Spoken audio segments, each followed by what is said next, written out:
और क्या ये अकेला है, इसके ऊपर कोई और नहीं है क्या? मास्टरमाइंड क्या यही है या इसके ऊपर भी कोई है, कोई बड़ा नेता है? जैसे कि आज सोशल साइट्स पे फोटो वायरल हो रहा है उपेंद्र कुशवाहा जी का, उसके बाद आपको अशोक चौधरी का, नीतीश कुमार जी के साथ भी इस आदमी का सेल्फी लिया हुआ फोटो है कि इस आदमी का पहुंच जो है बड़े बड़े राजनीतिक दलों से, राजनीतिक दलों के नेताओं से है। इतना तो स्पष्ट है कि इसकी पहुंच जो है बड़े नेताओं से है और उठना बैठना इसका बड़े नेताओं के साथ है। राजनीतिक दबाव है, सरकार का दबाव है कि सरकार, नीतीश कुमार जी का दबाव है कि उनके करीबी लोगों को इसमें नहीं फंसाना है। फंसाने का मतलब ये नहीं कि ज़बरदस्ती, मतलब उनका नाम भी आ रहा है तो उनको बचाना है, क्योंकि बड़े चेहरे को तो बचाने का पूरा प्लान पहले ही फिक्स हो गया और बचा भी लिया गया। अब बचा लिया गया उन लोगों को। अगर ऐसा होता तो फिर उन लोग का नाम उजागर हो गया रहता। पूरा पहुँच है, मतलब ये षड्यंत्र रचा गया और इसमें बीपीएससी के चेयरमैन, परीक्षा नियंत्रक सब शामिल हो गए निश्चित रूप से। नहीं तो फिर वहाँ सेंटर कैसे, उसको 10 बजे क्वेश्चन कैसे मिल गया? बीपीएससी पेपर लीक मामला एक बार फिर सुलगता नजर आ रहा है। ऐसे में एसआईटी टीम ने जो है एक बड़ी कामयाबी हासिल की है। वहीं आर्थिक अपराध की टीम ने बड़ी गिरफ्तारी की है शक्ति कुमार, जो कि गया से हैं, गया के स्कूल के प्रिंसिपल हैं और केंद्राधीक्षक हैं। उन्होंने जो है क्वेश्चन आउट करने की कोशिश की और कैसे की, तमाम मुद्दे पे हम बात करेंगे। हमारे साथ दिलीप हैं जो कि छात्र नेता हैं, तमाम विषयों पे, छात्रों के मुद्दों पे बराबर मुखर होकर बात करते हैं। इनसे ही जानेंगे कि इस आखिर जो ये कड़ी है क्वेश्चन पेपर लीक की कहाँ तक जाए गई है। और सबसे बड़ी बात तो यह है कि अभी भी जो बड़े चेहरे हैं उनका नाम अब धीरे धीरे सामने आने की बात हो रही है। ऐसे में हम बात करेंगे दिलीप से। क्या लगता है कि जो शक्ति कुमार जो हैं वो अब गिरफ्तार होकर जेल चले गए हैं इस मामले में, क्वेश्चन पेपर लीक जो है गया से की जा हुई है, क्या कहेंगे? देखिए, ये तो आर्थिक अपराध इकाई ने जांच किया और उनको लगा है, जो सबूत मिला होगा उसके आधार पे उन्होंने कहा है कि शक्ति कुमार सिंह ने क्वेश्चन पीडीएफ बनाया और भेजा वालों को। लेकिन अब सवाल उठता है इसमें भी कि क्या ये शक्ति कुमार सिंह अकेला शख्स था जिसने क्वेश्चन का फ़ोटो खींचा? और जहाँ तक फ़ोटो की बात है तो बहुत सारे लोग इसमें बता रहे हैं कि जो पीडीएफ बना हुआ है, जो वायरल हुआ था, वो क्वेश्चन का डायरेक्ट नहीं, वो फ़ोटो स्टेट का है। माने क्वेश्चन का फ़ोटो स्टेट है, उसका वो पीडीएफ बना हुआ है। अब ये तो देखने वाली बात है। तो फिर फ़ोटो स्टेट कहाँ किया? वो अपने इंस्टीट्यूट में ही, यानी जो उनका कॉलेज है उसी में फ़ोटो स्टेट का भी मशीन है, उसी से किया या क्या किया, बाहर से कराया? और क्या ये अकेला है, इसके ऊपर कोई और नहीं है क्या? मास्टरमाइंड क्या यही है या इसके ऊपर भी कोई है, कोई बड़ा नेता है? जैसे कि आज सोशल साइट्स पे फोटो वायरल हो रहा है उपेंद्र कुशवाहा जी का, उसके बाद आपको अशोक चौधरी का, नीतीश कुमार जी के साथ भी इस आदमी का सेल्फी लिया हुआ फ़ोटो है।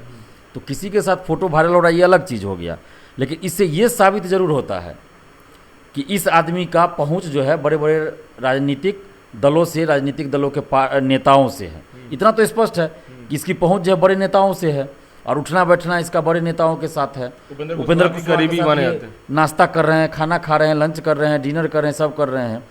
तो इसका मतलब है, और जब रालोसपा पार्टी थी उस समय ये संगठन में थे, मंत्री थे या जो भी थे, संगठन मंत्री थे शायद।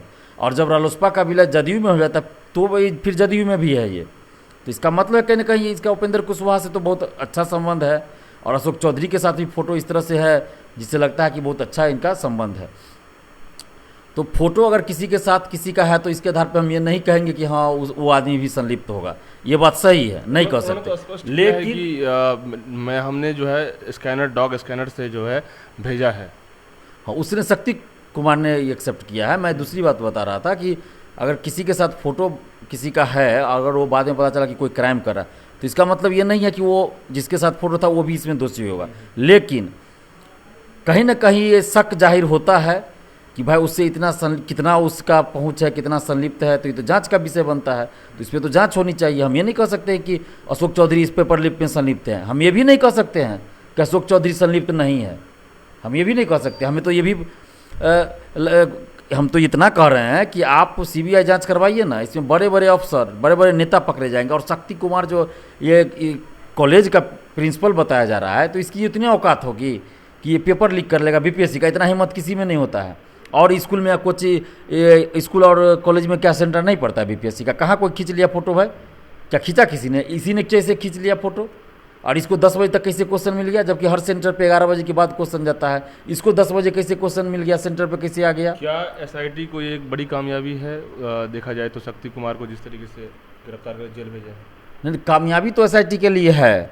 और मैं शुरू से कहता आ रहा हूँ कि अगर आर्थिक अपराध इकाई को पूरी स्वतंत्रता दी जाए, सरकार की तरफ से, राजनीतिक दलों की तरफ से कोई दबाव न दिया जाए, तो ये तो सक्षम है। जो मेन मास्टरमाइंड है उसको पकड़ने के लिए, अरेस्ट करने के लिए, जेल भेजने के लिए पूरी तरह सक्षम है। हम ये नहीं कह रहे कि सक्षम नहीं है, लेकिन कहीं ना कहीं राजनीतिक दबाव है, सरकार का दबाव है, कि सरकार, नीतीश कुमार जी का दबाव है कि उनके करीबी लोगों को इसमें नहीं फंसाना है। फंसाने का मतलब ये नहीं कि ज़बरदस्ती, मतलब उनका नाम भी आ रहा है तो उनको बचाना है। मेरा कहना ये है, फंसाने का मतलब ये नहीं हुआ कि ज़बरदस्ती, मतलब अगर कोई संलिप्त है तो उसको बचा लेना है। ये नीतीश कुमार जी की तरफ से निश्चित रूप से इंस्ट्रक्शन होगा। अगर ऐसा नहीं होता तो फिर नीतीश कुमार जी इस पर कुछ ना कुछ बोलते करते। आखिर बिहार का कोई नेता क्यों नहीं बोल रहा है? मतलब चोर चोर मौसेरे भाई वाली बात है। अब तो सवाल ये आता है ना दिलीप जी की, कहीं ना कहीं जितने भी बातें आ रही है इसमें सरकार कहीं ना कहीं इंटरप्ट करती है इस मामले को, तो इसको लेकर जो है जो बड़े चेहरे हैं वो लास्टली जो है उनका नाम नहीं आएगा, या फिर जो छोटे मोटे जितने भी शक्ति कुमार जैसे हैं केंद्राधीक्षक प्रिंसिपल, वो इस चपेटे में आ रहे हैं, जेल जा रहे हैं। आपको लगता है कि सरकार जो है इस मामले को क्लियर फिगर कर देगी, बड़े चेहरे को सामने लाके लाएगी?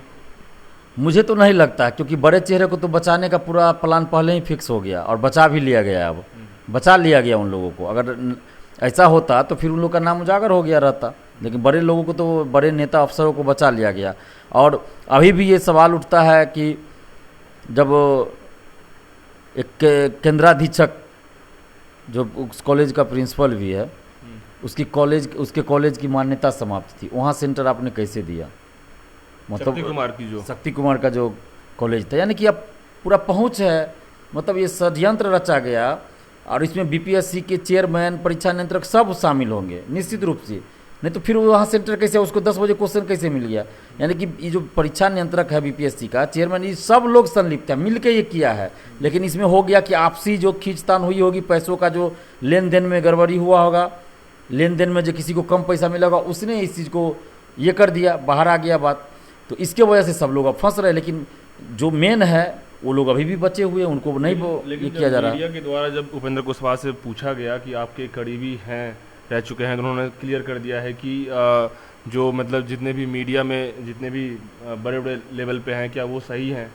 सब सही नहीं है। तो इस पर क्या कहेंगे? ये तो उनका बेतुका जवाब हो गया। उनको जवाब देना चाहिए कि उस व्यक्ति से उनका क्या संबंध है। उनको तो इतना कहना चाहिए कि भाई कानून अपना काम करे, हम उसको न बचाएंगे, इतना कहना चाहिए। लेकिन ये तो बेतुका कि मीडिया में ये है वो है। तो आप जिस नीतीश कुमार के पास गए हैं, वो नीतीश कुमार कैसे हैं?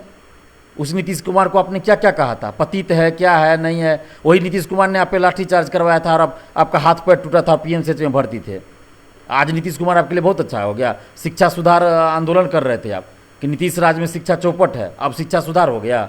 मैंने आप नीतीश कुमार से मिल गए, आपको पद मिल गया, तो अब शिक्षा में सुधार हो गया। तो यही नेता लोग जो है बिहार के पिछड़ेपन का कारण है कि जब बाहर रहेंगे सत्ता से तो सरकार को बेवजह बदनाम भी करेंगे। अगर अच्छा काम भी कर रही है सरकार या कोई मुख्यमंत्री या मंत्री, तो भी कहेंगे गलत काम कर रहा है। और जब अपना फायदा के लिए फिर उसमें मिल जाएंगे तो अगर गलतों कामों करेंगे तो सपोर्ट करेंगे, नहीं बहुत अच्छा काम कर रहा है। लेकिन हम लोग ऐसे नहीं, हम लोग गलत को गलत, सही को सही कहते हैं। तो बिहार को और देश के युवाओं को ऐसे नेताओं से अब पीछा छुड़ाना होगा और ऐसे नेताओं का बहिष्कार करना पड़ेगा कि जो गलत को गलत और सही को सही न बोले। जब सत्ता में रहे तो गलत भी हो रहा तो सही, और जब विपक्ष में चले गए तो कितना भी सही काम सरकार करे तो गलत ही कहे। तो ऐसे नेताओं का बहिष्कार अब किया जाना चाहिए इस देश में। लेकिन देखा जाए जिस तरह से टीम काम कर रही है, एसआईटी और आर्थिक अपराध की टीम लगातार इस पर हर जगह मतलब कि काम कर रही है, तो ऐसे में लगता नहीं है कि आपको कि ये बीपीएससी के मामले को अंजाम देना चाहिए? जो भी बड़े चेहरे हैं उनको निकल के सामने ला करके, और बीपीएससी के जितने भी बच्चे हैं वो कम से कम उसका जस्टिस मिले, और बिहार में अब जा कर के अब कभी दूसरी बार कभी क्वेश्चन लीक ना हो, इसको लेकर तो कम से कम क्लेरिफिकेशन होनी चाहिए। क्या लगता है कि सरकार के दबाव में ये मामला दब ही जाएगा आपके हिसाब से? देखिए, जब तक वो बड़े नेता अफसर नहीं पकड़े जाएंगे जो इस पेपर लीक में संलिप्त है, तब तक फिर अगली बार भी परीक्षा होगी, चाहे वो बीपीएससी की हो या दरोगा बहाली या फिर सिपाही या बीएसएससी। निश्चित रूप से पेपर आउट होगा, और पेपर आउट होगा जिसके जो पैसा देगा उसके पास जाएगा, ऐसे बिना पैसा वाला को नहीं जाएगा, लेकिन जो पैसा देगा उसको जाएगा। अंदर से सेटिंग होगा, इंटरव्यू में खेल चलेगा, तो ये चलता रहेगा। लेकिन अगर वो बड़े लोग पकड़े जाए, जो नेता है, अफसर है, तब तो फिर ऊपर से ही समाप्त हो जाएगा सब, इसका सर्किल ही खत्म हो जाएगा। लेकिन अगर नीचे के लोग को आप पकड़ रहे हैं, ऊपर जो माफिया मेन है उसको आप छोड़ दे रहे हैं, तो फिर तो वैसा जिन लोगों को अभी अरेस्ट किया गया है 15 लोगों को अभी तक, वैसे वैसे लोगों का गैंग तो बिहार में बहुत है। लेकिन जो मास्टरमाइंड है, जो बड़ा नेता होगा, जो नीतीश जी के करीबी हैं, उन लोगों को जब तक नहीं पकड़ा जाएगा, बड़े अफसर को नहीं पकड़ा जाएगा, तो फिर कोई फायदा नहीं है। जी बिल्कुल, आपने कहा कि सरकार का दबाव है और सरकार बड़े चेहरे को नहीं मतलब कि सामने आने देना चाहती है, तो क्या अब किसका सहारा और कौन लोग आगे आएंगे इस मामले को मतलब कि अंजाम देने के लिए? आखिर मीडिया जो अपना काम कर रही है लगातार, जो है जितना हो रहा है वो मीडिया की नज़र में है ये मामला, लेकिन अब बात आती है कि क्या किसको आगे आना पड़ेगा, क्योंकि आप भी छात्र नेता हैं और बढ़ावा इस मुद्दे को आगे बढ़ाने की कोशिश करते हैं। आखिर निष्पक्ष तरीके से बच्चों को, जितने भी बीपीएससी के अभ्यर्थी उनको न्याय मिलने की बात कर रहे हैं, तो क्या किस एंगल से लगता है कि आप लोग मुखर होकर अंतिम तक आवाज़ उठाएंगे? देखिए, इसमें यही हम लोग को करना होगा कि अब छात्रों को सड़क पे उतर के आंदोलन करना होगा सीबीआई जांच के लिए, और मीडिया बंधुओं को भी इसमें सहयोग करना चाहिए कि सच्चाई का साथ दें और इस मामले को जोर शोर से उठाए और सरकार से मांग करे कि सीबीआई जांच हो, और सरकार को विवश कर दे कि इस मामले की सीबीआई जांच होनी चाहिए। जी बिल्कुल।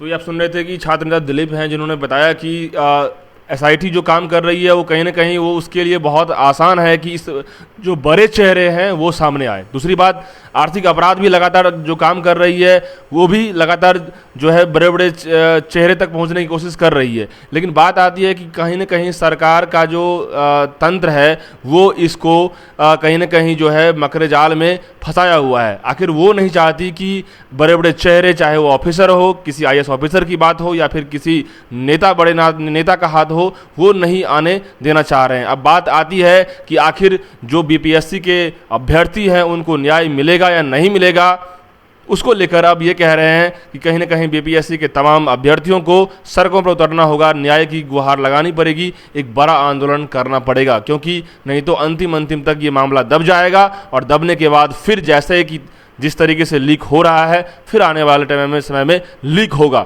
ये एक बड़ी बात है। और जिस तरीके से एसआईटी टीम ने शक्ति कुमार को गिरफ्तार की है, जेल भेजी है, कहीं ना कहीं इससे भी अब मामला ऊपर तक जा सकता है। फिलहाल इस रिपोर्ट में इतना ही। देखते रहिए ट्रस्ट न्यूज़। धन्यवाद।